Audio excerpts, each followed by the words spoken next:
In the oppressive gloom of a long-neglected attic, Emily rummaged through a cardboard box filled with relics of her childhood, a jumble of faded Barbies, a cracked Tamagotchi, and a stack of dusty VHS tapes. Her fingers brushed against one labeled Teletubbies Special Edition, its cover art strangely muted, the once vibrant hills of Teletubbyland drained to a near monochrome gray, the iconic baby sun reduced to a pale, almost mournful orb. The Teletubbies themselves, Tinky Winky, Dipsy, La-La, and Po, stood in their familiar poses, but their smiles seemed strained, their eyes unnervingly blank, like dolls left too long in the dark. Emily, now 27 and far removed from the sunny days of her youth, felt a flicker of nostalgia tinged with unease. She couldn't recall owning this particular tape, yet something about it tugged at her memory, as if it had been waiting for her to find it. The attic smelled of mildew and forgotten summers, and the single bare bulb overhead flickered, casting long shadows that seemed to writhe across the slanted walls. She tucked the tape under her arm, descended the creaking stairs, and headed to her apartment's living room, where an ancient VCR sat beneath a modern flat screen, a relic her roommate Alex had insisted on keeping for retro vibes. She slid the tape into the VCR, the machine groaning as it accepted the offering. The screen flickered to life with a burst of static, a hiss that seemed to carry whispers just beyond comprehension. She adjusted the tracking, and slowly, the familiar Teletubbies theme began to play. But it was wrong, slowed down, distorted, like a music box submerged in tar, each note dragging into a mournful wail. The screen showed the rolling hills of Teletubbyland, but they were shrouded in a sickly fog, the grass more ash than green. The windmill, usually a cheerful red, spun sluggishly, its blades creaking as if rusted. The Teletubbies emerged one by one, their movements jerky, like marionettes controlled by an unsteady hand. Tinky Winky's triangle antenna twitched unnaturally. Dipsy's hat seemed to pulse. La-La's ball rolled of its own accord, and Po's scooter left faint trails of shadow. Their eyes, once bright with childlike glee, were hollow, dark pits that seemed to stare directly at Emily. She laughed nervously, attributing the eerie quality to tape degradation. Old VHS tapes often warped over time, didn't they? But as the episode progressed, the baby sun flickered, its face no longer beaming, but contorted, as if caught in a silent scream. The narrator's voice, usually warm and inviting, was replaced by a low, guttural hum. And then, from the speakers, came a whisper, "Watch us forever." Emily's heart skipped. She rewound the tape, expecting to find the whisper was a glitch, but it repeated, clearer now, layered with a chorus of distorted giggles. She ejected the tape, her hands trembling slightly, and examined it. The label was handwritten, the ink smudged, and the plastic casing felt unnaturally cold, as if it had been stored in a freezer. She set it on the coffee table and tried to shake off the unease, telling herself it was just a creepy bootleg, maybe a prank from some long-forgotten friend. But as she tidied the living room, her eyes kept darting back to the tape, as if it were watching her.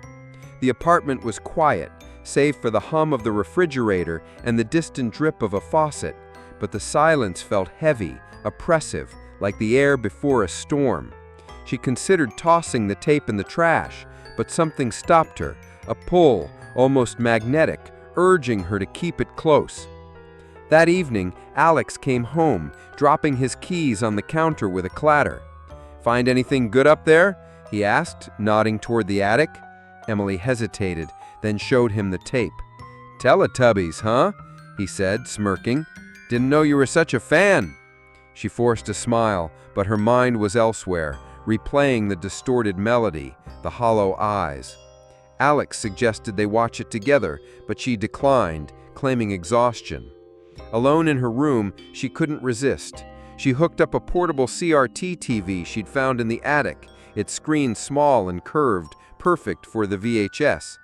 The tape played again, and this time the Teletubbies didn't dance or play. They stood in a circle, staring upward at the baby sun that pulsed like a dying star. The windmill spun faster, emitting a low-frequency hum that vibrated in Emily's chest. The whisper returned, louder, more insistent. "Stay with us. See the hills."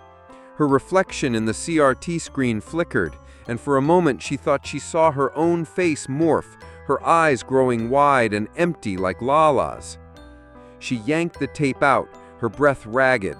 The room was dark now, the only light coming from the street lamp outside, casting slanted shadows that seemed to twist into familiar shapes: a triangle antenna, a curled ball, a scooter's wheel. Emily shoved the tape into a drawer, slamming it shut, and crawled into bed, pulling the covers over her head like a child. But sleep wouldn't come. The melody looped in her mind, each note stretching into infinity, and beneath it, the whisper grew into a chant, a promise, a threat. She told herself it was just her imagination, amplified by the late hour and the attic's oppressive atmosphere. Yet as she drifted toward uneasy sleep, she heard a faint giggle from the living room, high-pitched, childlike, but edged with something sinister, like laughter heard through a locked door. The next morning, Emily awoke to find the drawer open, the tape lying on the floor, its label now smeared with what looked like black ink, though her hands were clean. She picked it up, and the plastic seemed to hum faintly, as if alive. Outside, the world was gray, the sky heavy with clouds that rolled like the hills on the screen. She tried to focus on her day, work, errands, normalcy, but the tape's presence lingered, a weight in her mind. At the coffee shop, she overheard a child humming a tune eerily similar to the distorted theme, and when she looked, the child was staring at her, unblinking, clutching a toy shaped like a red handbag. Emily hurried home, the tape's pull growing stronger, as if it were calling her back to the hills, to the static, to the Teletubbies who waited in the dark. Emily's bedroom was a fortress of shadows that night, the air thick with the residue of unease from the attic's discovery. She lay in bed, eyes fixed on the ceiling, where the street lamp's glow cast trembling patterns that seemed to mimic the rolling hills of Teletubby land. Sleep eluded her, chased away by the warped echo of the Teletubbies' theme song looping in her mind, its once cheerful melody now a sluggish dirge, each note dragging like a footstep through mud. The VHS tape, now stashed in her bedside drawer, felt like a living thing, its presence pulsing in the quiet. She tried to dismiss the previous night's experience as a trick of exhaustion, a degraded tape, a tired mind, but the whisper, "Watch us forever," clung to her thoughts, sharp and insistent like a splinter under skin. She turned on her side, pulling the blanket tighter, but the room felt smaller, the walls pressing in as if the apartment itself were holding its breath. The clock read 2:17 a.m., its red digits glowing like embers, and the silence was broken only by the occasional creak of the building settling, or so she told herself. Unable to resist, Emily flicked on the small CRT TV she'd dragged from the attic, its screen curved and speckled with age. She hesitated, fingers hovering over the drawer, then retrieved the tape. Its plastic casing was colder than it should have been, as if it had absorbed the chill of a place far removed from her cozy apartment. She slid it into the VCR, the machine's familiar whir now sounding like a low growl. Static erupted across the screen, a storm of white and gray, and through it the distorted theme song slithered back, slower this time, its notes bending into a mournful wail that seemed to vibrate in her bones. The screen cleared, revealing Teletubby land, but it was wrong, terribly wrong. The hills were no longer green but a sickly shade of charcoal, undulating like waves in a blackened sea. The windmill's blades spun lazily, their red paint chipped and peeling, exposing rusted metal that glinted dully under a sky the color of ash. The baby sun appeared, but its face was frozen in a silent scream, its rays pulsing like veins, casting a sickly light that made the landscape quiver. The Teletubbies emerged, their plush forms moving with an unnatural stutter, as if caught in a glitch. Tinky Winky's purple fur was matted, his triangle antenna twitching like an insect's feeler. Dipsy's green skin seemed to shimmer with an oily sheen, his hat tilting as if receiving a signal from some unseen source. Lala's yellow curls hung limp, her ball rolling aimlessly, leaving a trail of faint, inky smudges. Po, smallest of all, rode her scooter in slow circles, each wheel turn leaving a shadowy streak that lingered on the ground like a wound. Their eyes, those hollow black voids, seemed to lock onto Emily, piercing through the screen. She leaned closer, heart pounding, unable to look away. The narrator's voice was gone, replaced by a low hum, a dark wave pulse that made her teeth ache. Then the whisper returned, clearer now, layered with a chorus of distorted giggles. "Join the dance." Emily's breath caught. She stabbed the stop button, but the tape kept playing, the VCR's controls unresponsive. The Teletubbies began to move in unison, a slow, synchronized dance that felt less like play and more like a ritual. Their movements were hypnotic, their limbs bending at impossible angles, their heads tilting as if listening to something beyond the screen.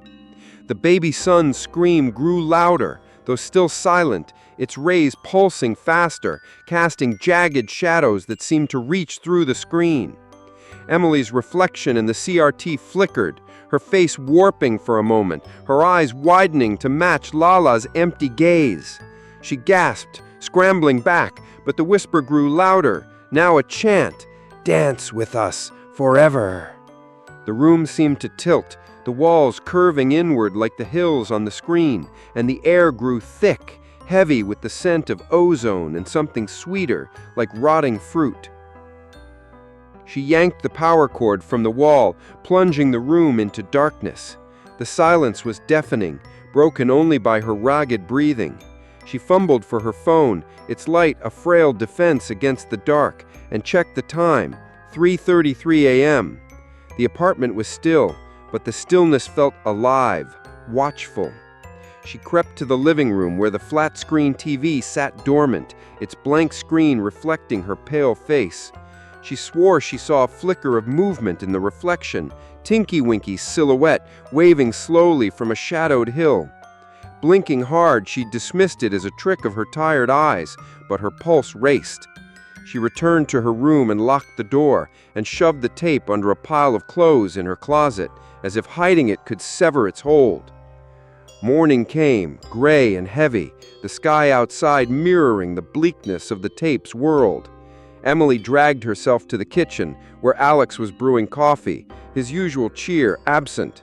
"You look like hell," he said, eyeing her dark circles. She mumbled about a sleepless night, avoiding the truth. She couldn't shake the image of the Teletubbies' dance, the way their eyes seemed to follow her, the way the whisper felt like it had crawled inside her skull. At work, she was distracted, her fingers trembling as she typed, her mind replaying the chant. During her lunch break, she searched online for Teletubbies Special Edition, finding nothing but fan theories and a single cryptic forum post about a Darkwave version, a bootleg rumored to haunt its viewers. The post was years old, the user long inactive, but it mentioned a signal, something embedded in the tape that called to you.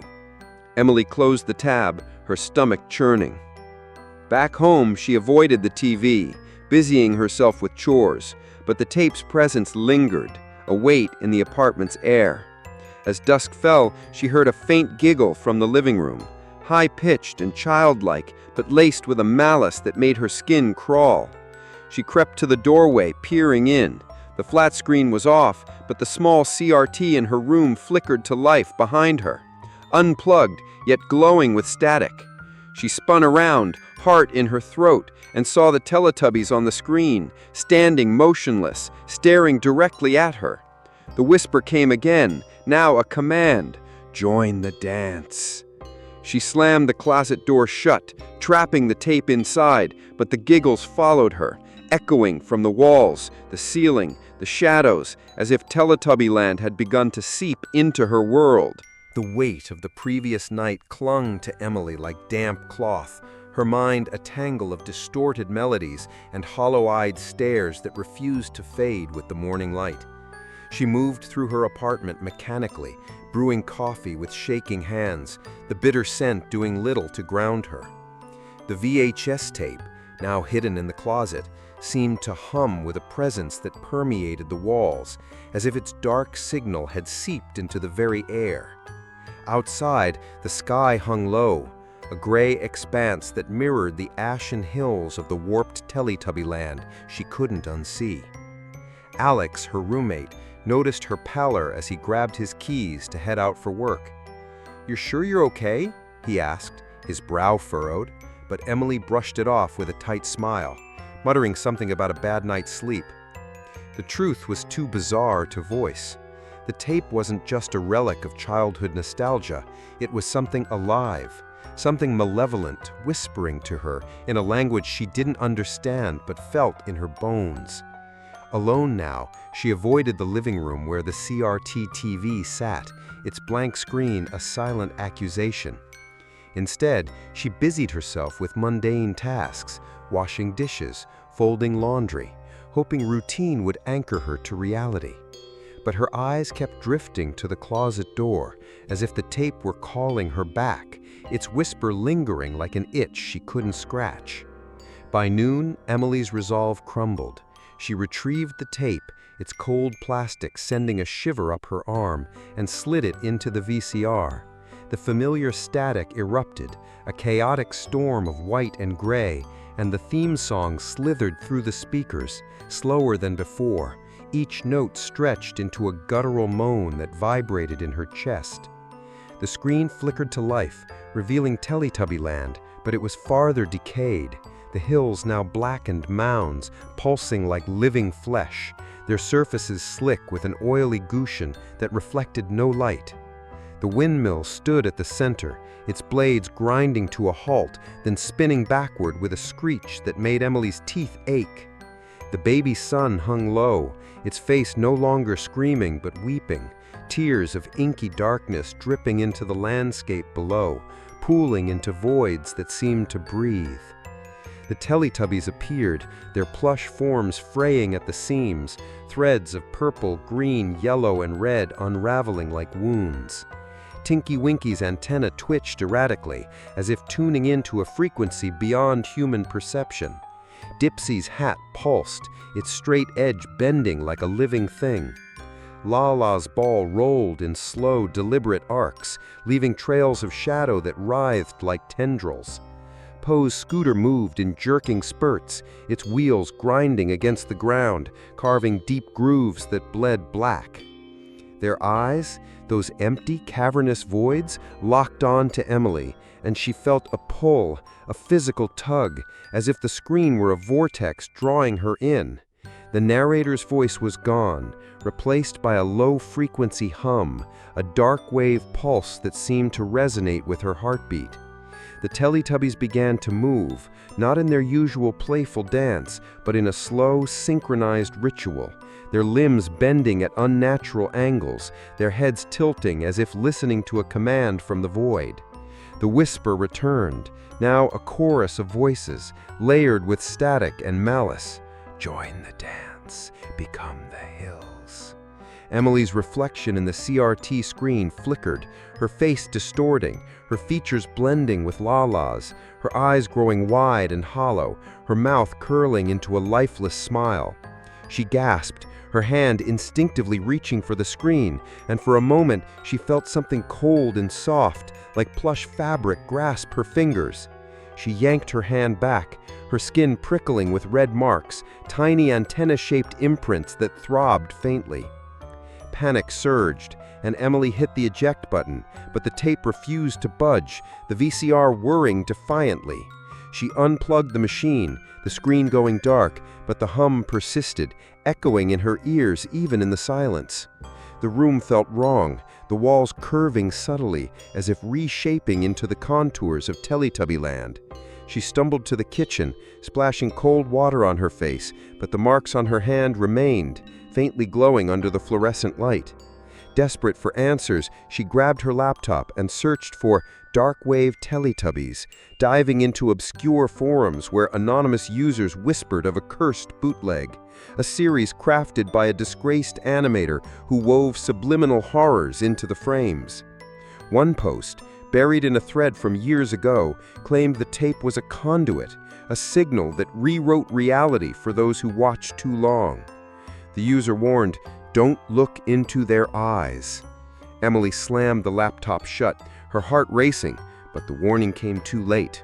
She'd already stared too long. The day dragged on, each hour heavy with dread. She avoided the TV, but the apartment seemed to hum with the same low frequency as the tape, the walls vibrating faintly when she pressed her hand against them.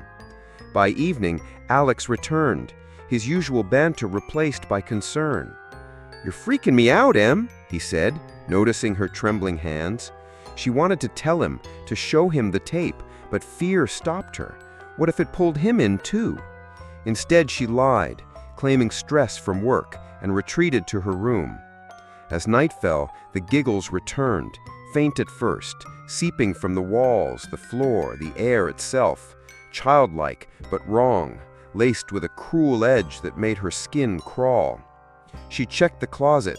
The tape was still there, but its label was smudged, the ink forming strange spiraling patterns that seemed to move when she blinked. She slammed the door shut, piling books in front of it, but the giggles grew louder, echoing from the living room. Heart pounding, she crept to the doorway and froze.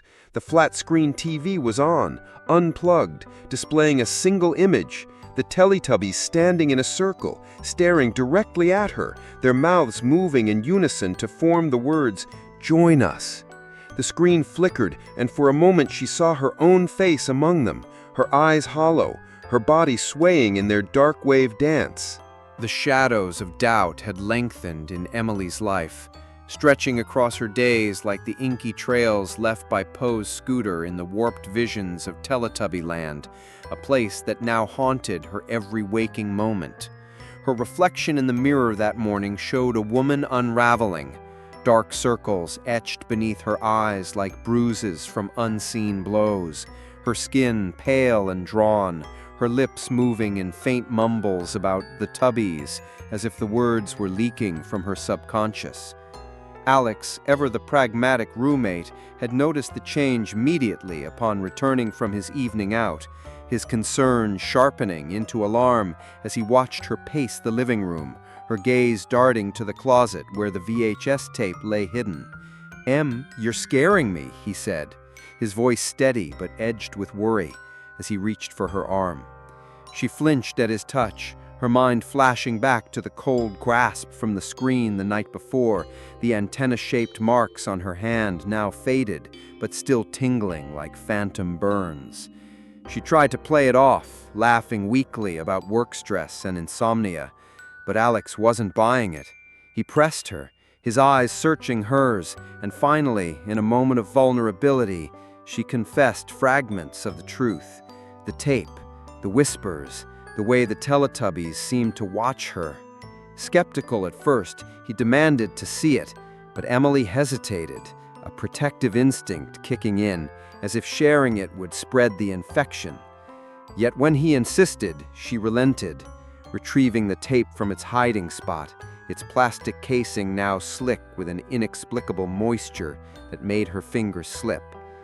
They sat together on the couch, the CRT TV flickering to life as Emily inserted the tape, the static bursting forth like a swarm of angry insects.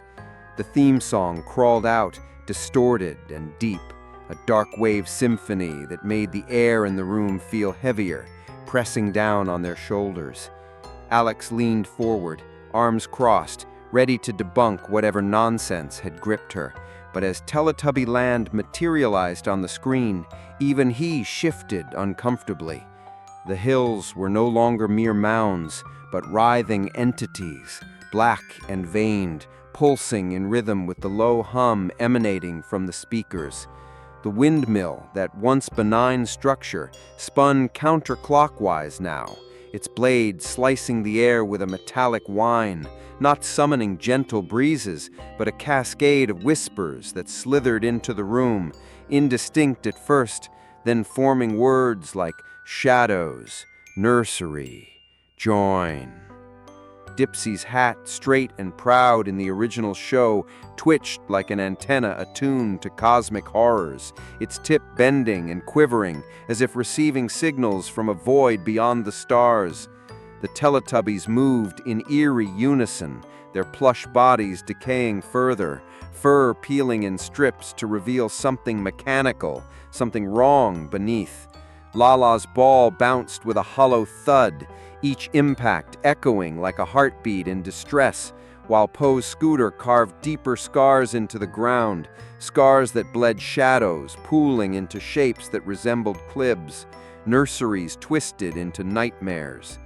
Emily's breath grew shallow as she watched, her body tensing, but Alex tried to maintain composure, muttering, "It's just a bad dub, some fan-made crap." But his words faltered as the scene shifted. The baby sun dipping low, its weeping face now cracked like porcelain, rays splintering into jagged lines that cast fractured light across the screen.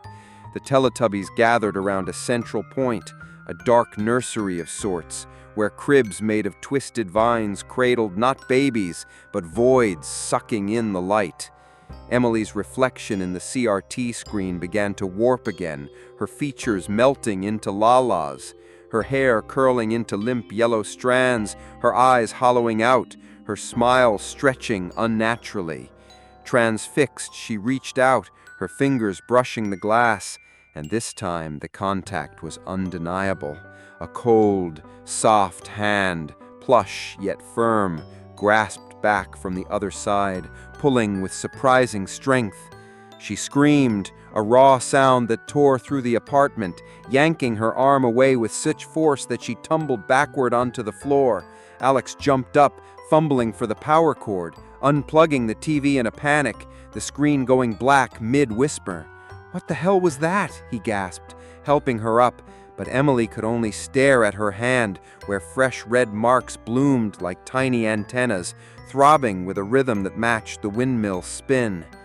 The room spun around her, the walls seeming to bow inward, transforming the familiar space into a shadowy nursery of its own, with furniture casting long crib-like shadows under the dim lamplight. Alex tried to take the tape, his face set in determination. "This thing's messing with your head. I'm getting rid of it."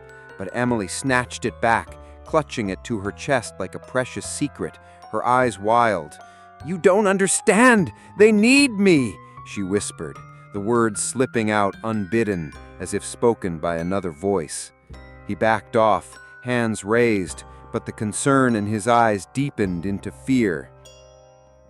Alone later that night, after Alex had retreated to his room with a promise to talk in the morning, Emily couldn't resist the pull.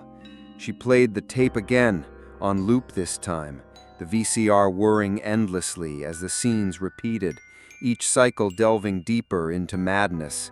The windmill's counterclockwise spin summoned more whispers, voices overlapping in a cacophony of pleas and threats, speaking of eternal play in a nursery where shadows nursed the lost.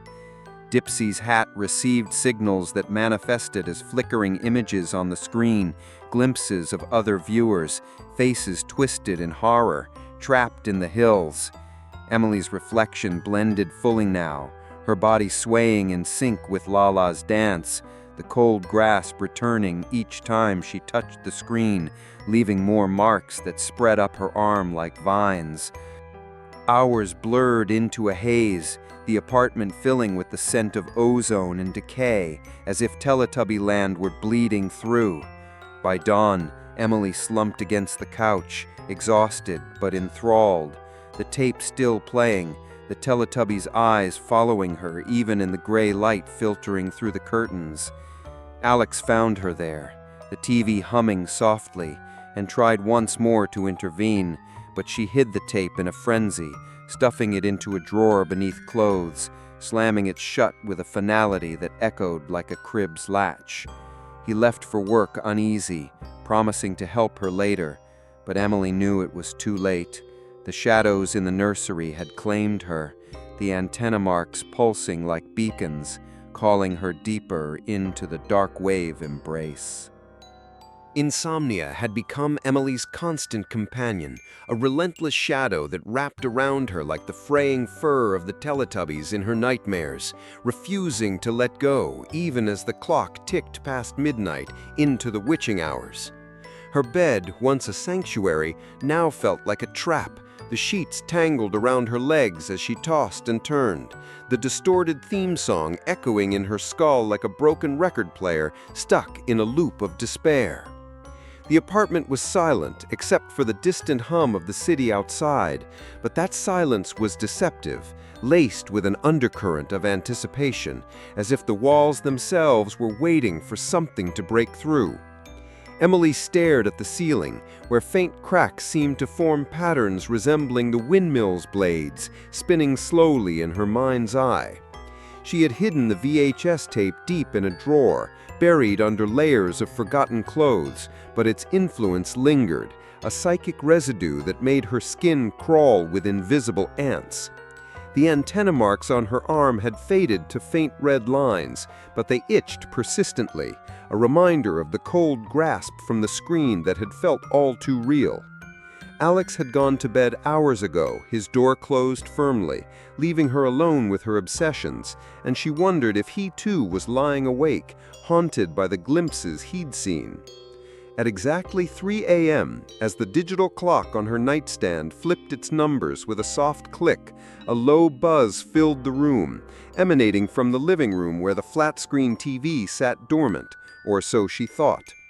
Emily sat up, her heart pounding in her ears, as the buzz grew into a hum, the same low-frequency darkwave pulse that had vibrated through her during the tape's playbacks. She crept out of bed, her bare feet cold on the hardwood floor, and padded to the doorway, peering into the darkness. The TV flickered to life on its own, its screen illuminating the room with a sickly blue glow, static dancing like fireflies in a storm. No remote had been touched, no power surge explained it. The set was unplugged, yet there it was, broadcasting the episode without the need for the tape, as if the signal had transcended physical media and embedded itself in the ether. Teletubbyland materialized, more decayed than ever, the hills now grotesque swells of black flesh, veined and throbbing, the sky above a swirling vortex of gray clouds that funneled into infinity. The windmill, rusted and bent, spun erratically, its blades whirring in reverse, summoning not wind but a symphony of distorted voices, chanting backward in a language that twisted her gut. The Teletubbies gathered in a tight circle around a black void where the tubby custard machine had once stood, that cheerful dispenser of pink goo now replaced by an abysmal pit that seemed to suck in the light around it, edges rippling like water disturbed by an unseen hand. Their plush forms were rotting openly now, patches of fur sloughing off to reveal metallic skeletons beneath, glinting coldly under the baby sun's fractured rays. Tinky Winky's antenna sparked with static electricity, Dipsy's hat quivered as if alive, Lala's ball hovered above the void, defying gravity, and Poe's scooter circled the edge, its wheels grinding sparks from the ground. They chanted in unison, their voices a dark-wave orchestra of bass-heavy distortions, words reversed and layered with echoes that made Emily's head throb. A-O becoming Ho-A, stretched into moans of agony. She watched, transfixed, unable to move, her body rooted to the spot as if the signal had hijacked her nerves. Nunu, the vacuum cleaner that had always been a benign side character, slithered into view, its hose extending like a tentacle, not sucking up spills, but ethereal wisps, souls she realized with horror. Ghostly figures of children and adults alike, their faces contorted in silent screams as they were pulled into its maw, vanishing into the black void with a final distorted wail. Emily's phone rang suddenly, shattering the trance, its shrill tone cutting through the darkwave hum like a knife. She fumbled for it on the coffee table, the screen displaying "Mom," but as she answered, the voice on the other end was wrong, distorted, layered with static, not her mother's warm timbre, but a childish giggle twisted into menace. "Time for Tubby bye-bye, forever." The word sent ice through her veins, and she dropped the phone, hanging up with trembling fingers, but the line didn't disconnect. The giggles continued faintly from the speaker, syncing with the Teletubbies chant on the TV. She backed away, her breath coming in gasps, and that's when she noticed the walls of her room curving subtly, the straight lines of plaster bending into gentle rolls like the hills of Teletubbyland, the paint seeming to darken to a charred black under the TV's glow. The furniture shifted too, shadows elongating into crib-like shapes, the air thickening with the scent of ozone and spoiled custard, sweet yet rancid. Panic clawed at her throat, and she lunged for the TV, stabbing at the power button, but it remained on, the screen flickering defiantly, the Teletubbies turning their hollow eyes toward her, as if acknowledging her presence in their ritual. Desperate, she yanked the cord from the wall again, but the broadcast persisted, the image warping but unbroken, the darkwave symphony swelling to fill the apartment. She ran to her room, slamming the door, but the hum followed, vibrating through the wood, and when she glanced at her mirror, her reflection showed not her face, but a Teletubby hybrid, her eyes hollow, an antenna budding from her forehead. She screamed, covering the glass with a blanket, and huddled in the corner, rocking back and forth, as the chants grew louder, seeping from every device, her phone buzzing with the same reversed words, her laptop screen flickering on to display the void, even the microwave in the kitchen beeping in rhythm. Hours passed in torment, the night stretching eternally, until dawn's light crept through the curtains, weakening the signal. The TV finally went dark, the wall straightening, but Emily was changed, exhausted, marked deeper by the infection, the whispers now a permanent echo in her mind. Alex found her there in the morning, curled up, mumbling about the midnight broadcast, and though he tried to comfort her, she knew the void was calling, the souls in Nunu's belly waiting for her to join them in the eternal darkwave dance. The day ahead promised more horror, the boundaries between her world and Teletubbyland blurring further, the Tubby bye-bye no longer a farewell, but an invitation to oblivion. Emily stood frozen at the threshold of her apartment's back door, Alex's note clutched in her trembling hand, the scrawled words, "I'm going to the hills," searing into her mind like a brand, each letter dripping with the same darkwave pulse that had haunted her since the cursed VHS tape entered her life. The trail of Tubby toast crumbs snaked across the floor, leading out into the night, where the woods behind the building loomed like a silent beast, their shadows twisting under the pale moonlight into shapes that mimicked the blackened hills of Teletubbyland. Her breath came in shallow gasps, the air thick with the scent of damp earth, and something sweeter, like spoiled custard, a nauseating reminder of the tape's world bleeding into hers. The antenna marks on her arm throbbed faintly, syncing with the whispers that now lived in her head, a relentless chorus of "join the dance" that grew louder with each heartbeat. She wanted to slam the door shut, to barricade herself against the horror, but Alex's absence was a weight pulling her forward, a desperate need to save him from whatever had claimed him. The apartment behind her felt like a trap, its walls still subtly curved from the night's visions, the air humming with the low-frequency buzz of the tape signal, even though the VCR was shattered, its pieces scattered across the living room floor like the remnants of a broken spell. She grabbed a flashlight and her jacket, the note crumpled in her pocket, and stepped into the night, her heart pounding as she followed the glowing crumbs into the unknown. The woods were a labyrinth for shadows, their branches interlocking overhead like the bars of a cage, leaves whispering in a breeze that carried the distorted echo of the Teletubbies' theme, slowed to a mournful drone that seemed to seep from the earth itself. The crumbs glinted unnaturally under her flashlight's beam, their pale, doughy surfaces catching the light like tiny moons, guiding her deeper into the forest. The path twisted through gnarled roots and thorny underbrush, the air growing colder, heavier, as if the woods were a living entity resisting her intrusion. Each step felt like a descent, the ground soft and yielding, as if it might swallow her whole. The whispers sharpened into a chant, no longer confined to her mind, but emanating from the trees, their trunks pulsing faintly like the blackened hills she'd seen on the screen, veined and alive. Her flashlight trembled in her grip, casting erratic shadows that danced like the Teletubbies, purple, green, yellow, red, always flickering at the edge of her vision, vanishing when she turned to look. The forest seemed to breathe, its rhythm matching the darkwave hum that had infected her, and she wondered if Alex had felt this too, if he'd been drawn here by the same compulsion that now gripped her. After what felt like hours, the trees parted to reveal a clearing, a grotesque mimicry of Teletubby land sculpted from the earth itself.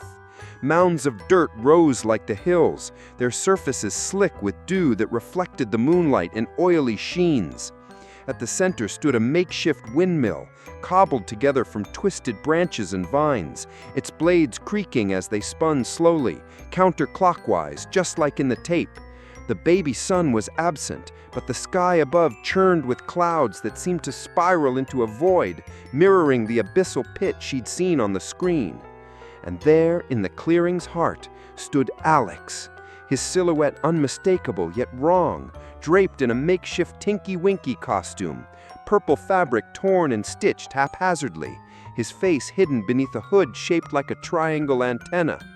He danced erratically, limbs jerking in time to an invisible tune, his movements a grotesque parody of the Teletubbies' ritual. "Join us," he intoned, his voice layered with static, as if broadcast from a distant signal, his eyes glinting with an unnatural sheen under the hood. Emily's stomach twisted, her flashlight beam wavering as she stepped forward, calling his name, but her voice was swallowed by the chant that now filled the clearing, a chorus of whispers from unseen throats. "Dance forever." Shadows rose around her, coalescing into forms that echoed the Teletubbies. Dipsy's hat tilting like a receiver, Lala's ball rolling through the air, Poe's scooter carving furrows in the earth that bled black ooze. They were not flesh but fog and darkness, their hollow eyes locking onto her, their presence a weight that pressed her to her knees.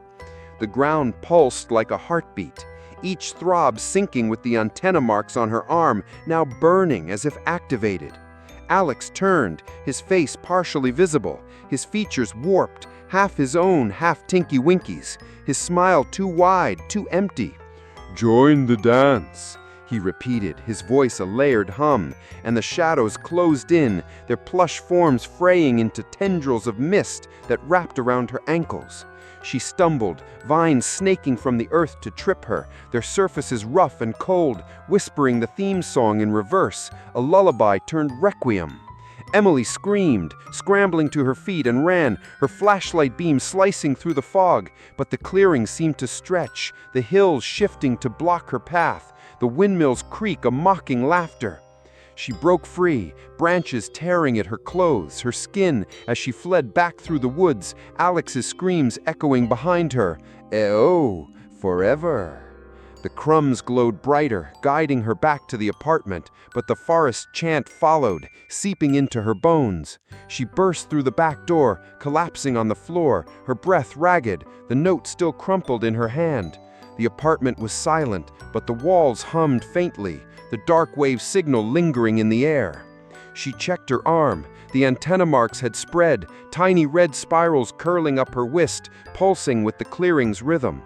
Alex was gone, lost to the hills, and Emily knew the tape had claimed him, its signal rewriting his reality as it sought to rewrite hers. The woods outside stood sentinel, their shadows stretching toward the apartment, and the whispers persisted, now inside her, urging her to return, to dance in the eternal ritual of Teletubby Land's darkwave nightmare. Emily collapsed onto her apartment floor, the door slamming shut behind her, sealing out the wood's oppressive darkness, but not the echoes of Alex's screams or the relentless darkwave chant that clung to her like damp fog. Her chest heaved, breath ragged, as she clutched a crumpled note, its ink smudged from her sweat-soaked hands. The words, "I'm going to the hills," now barely legible, but burning in her memory. The antenna marks on her arm throbbed faintly, red spirals curling further up her wrist, hot and insistent, as if the signal from Teletubbyland had rooted itself in her flesh, a parasite feeding on her fear. The apartment was no longer a sanctuary. The air thrummed with the same low-frequency hum that had haunted her since the tape's discovery. The walls still subtly curved, as if the hills from the screen were pressing in, reshaping her reality. She crawled to her room, locking the door, but the lock felt flimsy against the weight of what she'd seen. The clearing, Alex's warped form, the shadow Teletubbies rising like specters from the earth. Her flashlight lay discarded, its beam flickering weakly, casting shadows that danced like Tinky Winky's silhouette waving from a blackened hill. She buried her face in her hands, trying to block out the whispers, but they were inside her now, a chorus of "Join the dance" that pulsed with the rhythm of her heartbeat, urging her to surrender. Sleep was impossible, her mind a kaleidoscope of horrors, Alex's empty smile, the windmill's screech, the void that had swallowed souls in Nunu's maw. She checked her phone, hoping for a message from him, but the screen flickered, displaying static instead of her home screen, and for a moment she glimpsed Lala's face, her hollow eyes staring through the glass. She dropped the phone, its clatter echoing in the silent room, and noticed the antenna marks glowing faintly under her sleeve, their spirals now reaching her elbow, each pulse syncing with the hum that seemed to emanate from the walls themselves. Desperate to ground herself, she stumbled to the kitchen, splashing cold water on her face, but the sink's drip sounded like the baby son's inky tears, each drop a soft "A-O" that twisted her stomach. She avoided the living room where the shattered VCR lay, its broken pieces glinting like the metallic skeletons beneath the Teletubbies' rotting fur.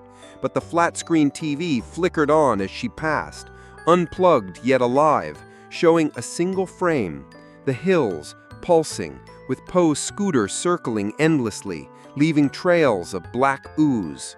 Emily's dreams that night were no escape. They were broadcasts, vivid and relentless, pulling her into Teletubbyland's heart. She stood in the clearing, the hills writhing around her, their surfaces slick and veined, the windmill spinning above, its blades slicing the air with a metallic scream. The Teletubbies surrounded her, their forms decaying, fur peeling to reveal wires and gears that sparked with unnatural light. They forced her to eat, shoving black custard into her mouth, its taste like ash and despair, burning her throat as it slid down, filling her with a cold weight that anchored her to the ground. The baby son watched, its cracked face weeping, its tears pooling into a void that whispered her name. She woke screaming, clawing at her skin, and found new marks budding on her arms, tiny antenna-like protrusions, red and pulsing, as if her body were becoming a receiver for the tape's signal. The room was dark, but the hum persisted, seeping from every surface, and when she checked her phone, it buzzed with a notification, a video file labeled "Tubby Bye Bye," playing the same scene from her dream, her own face now among the Teletubbies, swaying in their ritual dance. Panic drove her to action. She tore through the apartment, searching for the tape, determined to destroy it, but it was gone from the drawer, the clothes inside rearranged into spirals mimicking the windmill's blades. The whispers grew louder, now a command, "Join us, become the void." She ran to the bathroom, avoiding the mirror's shards, and splashed more water on her face, but her reflection in the sink's chrome showed not her eyes, but Lala's hollow voids, her smile stretching too wide. She fled to her laptop, desperate for answers, and dove into the dark corners of the internet, finding a forum thread about the Darkwave cult, a group worshipping the tape's signal, claiming it was a gateway to an eternal nursery where shadows danced forever. One user, calling themselves Nunu's Keeper, had posted a single message: Destroy the source or become it.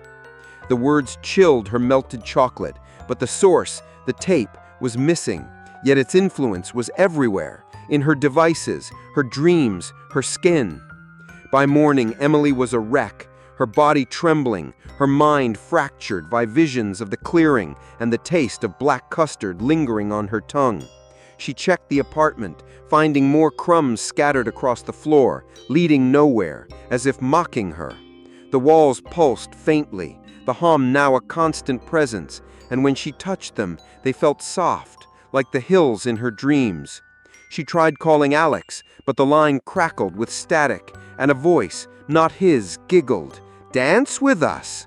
The antenna marks spread further, now curling around her shoulder, each pulse a summons to the hills. She knew she had to find the source, to end the signal, but the tape's absence left her directionless, trapped in a reality where every screen, every shadow was a portal to Teletubby land. The day stretched ahead, a gauntlet of whispers and visions, and as the hum grew louder, Emily felt herself slipping, her body swaying to an unseen rhythm, the darkwave void within her growing stronger, pulling her to an eternal dance she could no longer resist. Emily's resolve hardened in the cold light of dawn, the apartment's humming walls and the spreading antenna marks on her skin, a constant reminder that the darkwave signal was consuming her from within, rewriting her body and mind into something alien, a vessel for Teletubbyland's horrors.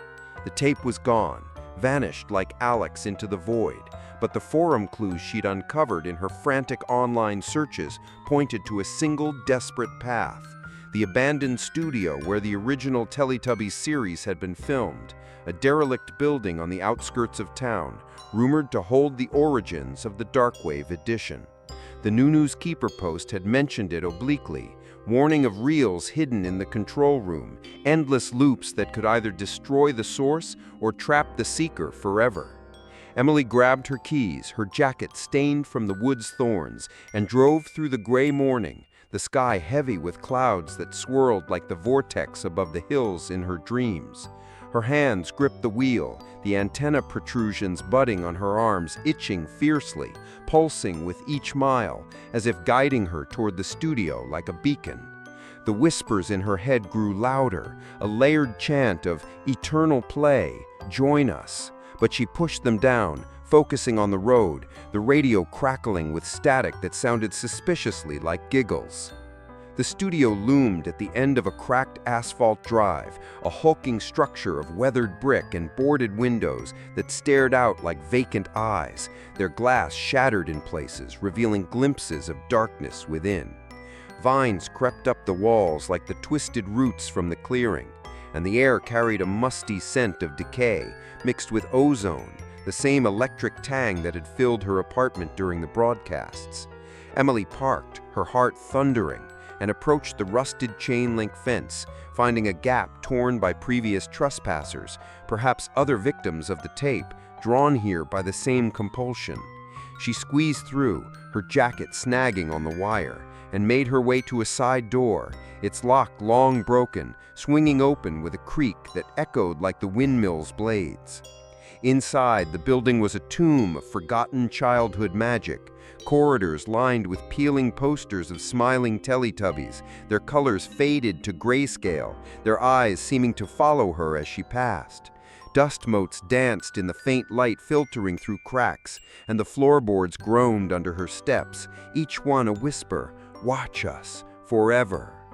She navigated by memory from the forum descriptions, turning down hallways cluttered with abandoned props, rusty scooters, deflated balls, hats crumpled like discarded skins. Mold bloomed on the walls in patterns that resembled the veined hills, slick and pulsating faintly under her flashlight's beam, as if alive. The air grew thicker, heavier, the hum now audible, emanating from deeper within the building, syncing with the marks on her skin, making them burn. She found the main set, a cavernous room where the artificial hills had once rolled green and bright, now decayed mounds of rotting foam and fabric, dripping with black mold that pooled on the floor like inky tears. The Teletubby prop stood at the center, its blades frozen in place, but as she approached, they twitched, spinning slowly counterclockwise, a low screech filling the space. Shadows stirred in the corners, coalescing into vague shapes, purple, green, yellow, red, and Emily's breath caught, her mind flashing to the clearing, to Alex's twisted dance. She backed away, heart racing, and hurried to the control room, a smaller annex behind the set, its door ajar, revealing banks of ancient equipment covered in dust and cobwebs. Inside, the air was stale, the scent of old film reels mingling with the ozone tang, and Emily's flashlight swept over shelves lined with canisters, their labels yellowed and faded. Teletubbies Episode 1, Special Effects Test, but deeper in, she found them. The Darkwave edition reels, unmarked except for smudged ink scrolls reading Darkwave Loop 1, Eternal Play. Her hands trembled as she pulled one down, the metal cold and humming under her fingers as if charged with the signal. She fed it into an old projector, its bulb flickering to life with a reluctant buzz, and the room filled with the whir of film threading through gears. The wall opposite lit up as the projection started, the theme song slithering out from hidden speakers, distorted and deep, a darkwave symphony that vibrated in her chest. Teletubbyland appeared on the makeshift screen, more vivid than on her TV, the hills writhing like living flesh, the baby sun's cracked face weeping profusely, its tears forming rivers of black that carved through the landscape. The Teletubbies emerged, their plush forms rotting in real time, fur sloughing off to reveal metallic innards sparking with electricity, their eyes pits of endless void that seemed to suck in the light from the room. The music swelled, walls bleeding shadows that dripped like mold but moved with purpose, pooling at her feet and rising like fog. Emily felt a pull, the antenna protrusions on her arms extending slightly, throbbing as if receiving the signal directly. The figures on the screen turned, staring out at her, and then, impossibly, they stepped forward, emerging from the projection, their rotting bodies materializing in the control room, the air rippling like water as they crossed the boundary. Tinky Winky's antenna sparked, Dipsy's hat twisted into a receiver, Lala's ball hovered, glowing, and Poe's scooter rolled across the floor, leaving trails of black ooze. They surrounded her, their voices a whispered promise of eternal play, join the dance. Their cold plush hands grasping her arms, pulling her toward the screen, the void beyond beckoning. She fought, panic fueling her strength, elbowing free and smashing the projector with a nearby chair, the bulb exploding in a shower of glass. But the signal didn't stop, it amplified. The reels on the shelves whirring to life on their own, multiple projections flickering on every wall, the darkwave music overlapping in a cacophony that shook the building. Shadows poured from the screens, the Teletubbies multiplying, their eyes voids that whispered her name, pulling her deeper into the ritual. She swung wildly, toppling equipment, sparks flying as wires snapped, but the hum grew deafening, her screams broadcasting outward, echoing not just in the studio but worldwide, as if the signal had hijacked every frequency. Her body swayed, the antenna marks fully formed now, her vision blurring as the Teletubbyland enveloped her, the hills closing in, the eternal play claiming her at last. The studio trembled, the boundaries dissolving, and Emily's final thought was of Alex, dancing forever in the void, as the darkwave consumed everything.